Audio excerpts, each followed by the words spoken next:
جزائري رحت اسبانيا وقلت لهم انا من الصحراء الغربيه مضطهد ومذكور، انا لست جزائري يا جاسم. انا اعرف، اعطوني معلوماتك، اعطوك لجوء في اسبانيا عشان قلت لهم ان عندنا حرب. لا تقمعني يا جاسم، خليني اتكلم. لانك ليس اذا جزائري يتكلم بلسان جزائري، اذا مو بجزائري تتكلم عن جزائر، لا تتكلم بلسان. لا تقمعني، خليني نتكلم يا صاحبي. جزائري ولا يا اخي الجزائر انا تشرفني، انت جزائري واحد، تشرفني الجزائر اكثر منك، تشرفني الجزائر. انت جزائري ولا لا؟ هذا ايش فيهم متعاطين نفس النوعيه؟ يا جاسم، الامارات ليس لديها تاريخ، ليس لديها تاريخ. تمام، لماذا تتكلم؟ الجزائر اكبر منك. انت جزائري، احنا ليس لدينا تاريخ، العالم ما عنده تاريخ. هل انت جزائري؟ بطوشي ليس لديك تاريخ لانكم تاسستوا 71، ما عندكم تاريخ. الامارات ليس لديها تاريخ، لا تقارن بالجزائر. السؤال الغالي، شيل من السؤال. الامارات ما لها تاريخ، اوكي قلنا ما في تاريخ، اوكي بمشي على قد عقلك، تمام. لما صار احتلال بريطانيا، هذه حقيقة يا أخي، هذه حقيقة. الإمارات ليس لديها تاريخ. اسمع الكلام للآخر الحين رجال. تأسست 1971. تسمع كلام الرجال، تسمع كلام الرجال. اسمعني، اما تسمع كلام الرجال من النقاش ولا بمسح فيك الأرض. ايوه اسمع كلام الرجال، ولا تقاطع الرجال. مو بعيال صغار يا سيدي نكلمك، احترم البث مثل البني آدمين. ايوه، اخذ وعطاء. بريطانيا متى احتلت الهند؟ شوفوا بريطانيا متى احتلت الهند؟ تمام. في دائره من الحقبه من الزمن بين الاحتلال الهند بريطانيا. اول شيء التاريخ، خليه يعرف اول شيء، جاوبك على التاريخ اللي تم احتلال فيه الهند. تفضل. فهمت علي؟ ما بين هذا التاريخ اول شيء خليه يجاوبك اول شيء. قافلات. ما بيجاوب لانه ما عنده تاريخ اصلا. ثاني شيء قافلات اماراتيه، اوكي، اللي هم القواسم، ضربوا في حقبه في حقبه هذيك الايام في سفن بريطانيه ودمروها تدمير ورجعوا. الشحي انت تشرح حق منو؟ زين. المنطقه اللي تتكلم عنها انت، اوكي، ان الامارات اللي ما فيها تاريخ، ابحث عن منطقه الغبراء اللي هي الامارات. في تاريخ حقبه من الزمن ما قبل الاسلام وما بعد الاسلام، وماذا كانوا مشهورين في صناعه الذهب وفي صناعه السيوف وفي صناعه ما اعرف يا اخي الامارات امشي في زمن حقبه كبيره جدا يا عمي. انت ولا عندك خبر في الدنيا. كانت دوله قاحله عن رمال، ليس فيها ليس لديكم تاريخ.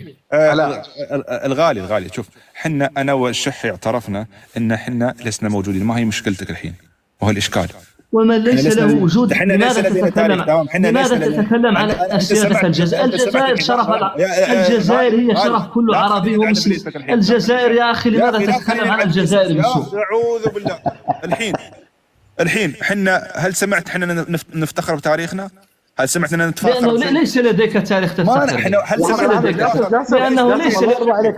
لو كان لديك تاريخ، طيب يا جاسم، كنت تكلمت عن وضعك وتضع عنك الجزائر يا أخي. أنا أتحدث كرولي. اسمعني، ما بحياتي ما الحين كنت بطلع المود الثاني على شوي. لا ما طلع مودك حبيبي، أنت قلبي يا عمري، اصبر.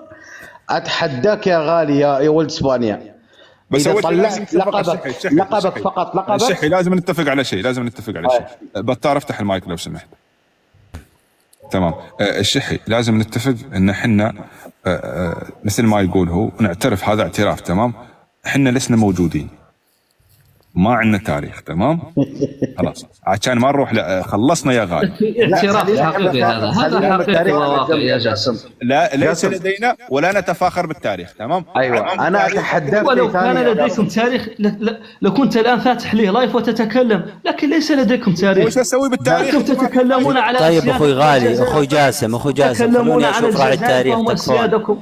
الجزائر شرف العالم، الجزائر الدولة بلد. انزل تحت وكبس. تعرف تكبس؟ انزل كبس تحت. تعرف تكبس؟ انزل كبس. انت طالب لجوء باسم ناس ثانية عايش تحت رحمة الاسباني. شوف انا سلالتك السبع جاي تتكلم. انا افتخر بلقبي. شوف انا افتخر بلقبي من اصول عربيه عريقه ومعروفه على مستوى الوطن العربي كله. الشحي جدك السابع لو سمحت. جدي السابع هو شو اسمه، سالم بن محمد بن علي الشحي. بتار. يدك السابع. شريد بن خالد. تبون اسم العائله؟ اسم العائله معروف، فكني منه. عادي. انا اعطيه اسم عائلتي واسم قبيلتي، اسم عائلتي المهبوبي واسم قبيلتي الشحي، وانقلع. يلا تمام. شو مستوي؟ ما بخاف من حد. يدي السابع عبيد السدراني من قومال علي. زين هذا انت عندك سابع، انا تعرف كم عندي؟ 15. احنا نعرف اجدادنا السبع. انت اتحداك انا الجنسيه عندي ما مكفي الاسم. الحين هذا ما يعرف حتى جده كارلوس. يا ريال انا جنسيتي والله 15 جد عندي. مو قادرين يحطون اسم بالكامل، يختصرون. لا قوة بالله. انسان رخيص مستواه يتكلم طالب لجوء تحت رحمة الاسبانيا، يتكلم على الدولة باقتصاد 10 دول من امثاله. استغفر الله العظيم. قال الرسول كلكم من آدم وآدم من تراب، والغالي ولد الصحراء راجل والرجال قليل وانتم رخاص. الرجال يعرفون بعض، محارب الرجال يعرفون بعض. انت تعرف غالي صحيح؟ تعترف؟ كيف نزل هذا؟ نشدد عضدك بأخيك. أقم الصلاة. طارق تفضل.